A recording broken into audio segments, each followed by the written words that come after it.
Okay, good morning, everyone.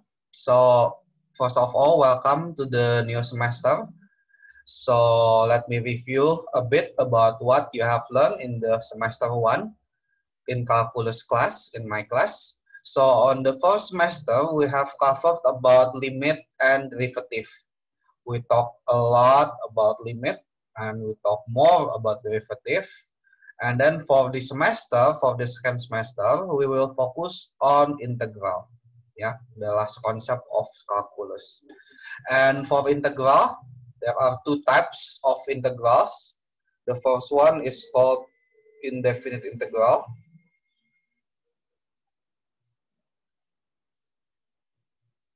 And the second one is called definite integral. And actually on the chapter 1, I have mentioned a bit about definite integral. Actually, the definition of definite integral is the area below the graph. So we will talk more further about this throughout the semester. So for the beginning, we are going to chapter 5, lesson 3, formal definition of antiderivative and indefinite integral. So now you can open your book, page 197. Okay, open your book, page 197. So the objective of today's lesson is for you to be familiar with the terminology and how to write integrals properly. Yeah, so that's the objective of this lesson. So basically, I will read it from your book. You have learned that an antiderivative is a function whose derivative is given. As you will learn in section 5.6, the antiderivative of a function provides an algebraic way to calculate exact definite integrals. For this reason, an antiderivative is also called an indefinite integral. The word indefinite is used because there is always a plus c whose value is not determined until the initial condition is specified. So, relationship antiderivative and indefinite integral. Indefinite integral is another name for antiderivative. So this is really important for you to know that what is indefinite integral. Basically, indefinite integral is just another name for antiderivative. Yeah. So if I ask you what is the verbal definition of indefinite integral, then the verbal definition of the indefinite integral is basically the antiderivative. So indefinite integral is the same with antiderivative. You need to really understand this. Yeah. So one more time, basically indefinite integral is the same with antiderivative. In section, yes, I will go to the next paragraph, the below the objective, the last sentence. The integral sign used for this operation is a stretch out as shown here. So this is the integral sign. Yeah. As you will see in section 5.4, the S shape comes from the word sum, addition, to indicate that you want to find the indefinite integral of x power 5. You write integral x power 5 dx. Now, dx is really important. Like in the derivative, there is dy dx, right? So that's the symbol for the derivative. The dx here is also very important as a symbol of integral. Yeah, the dx here shows that the x power 5 will be antiderived with respect to x. Yeah, so the dx can be integral u power 5 du. So it's really important to always put the dx or the du after your equation, after the expression that you want to integrate. Okay. The whole expression, integral of x power 5 dx, is the integral.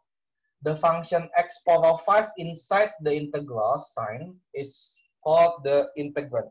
So this is called the integrand. Okay. These words are familiar, for example, is similar, for example, to the word radical, used in the expression of square root of 7, and radicand, used for the number 7 inside.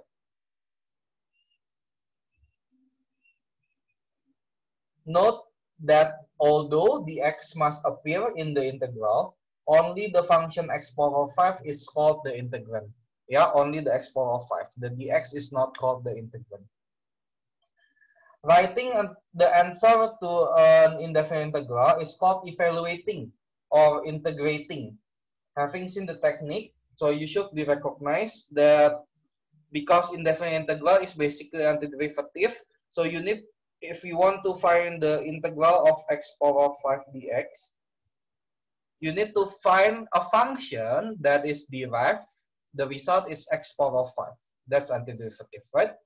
So it must be 1 over 6 x power 6, because 1 over 6 x power 6, the derivative is x power 5.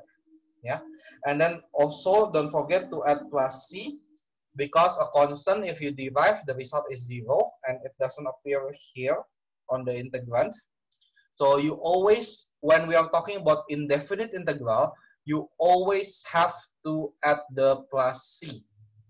Okay. Okay. So now to end today's lesson, open your book, page 198. I'll give you a mathematical definition of indefinite integral. Definition indefinite integral.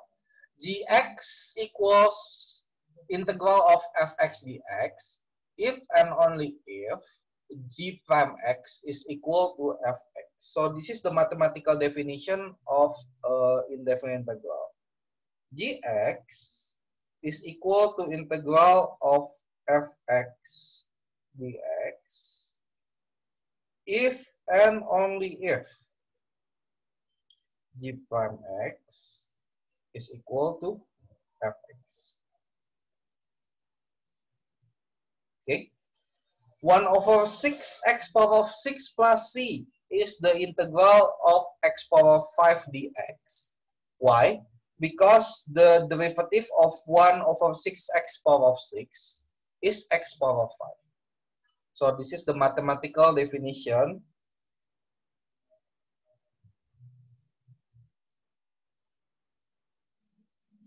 of indefinite integral. Okay. Note that indefinite integral is the same as the antiderivative. The symbol integral, the symbol s stretched out, is an operator like cosine or like minus sign that acts on fx dx. Okay, so that's all for today. I hope you learned about the definition of indefinite integral and you know how to write the integral properly. Thank you.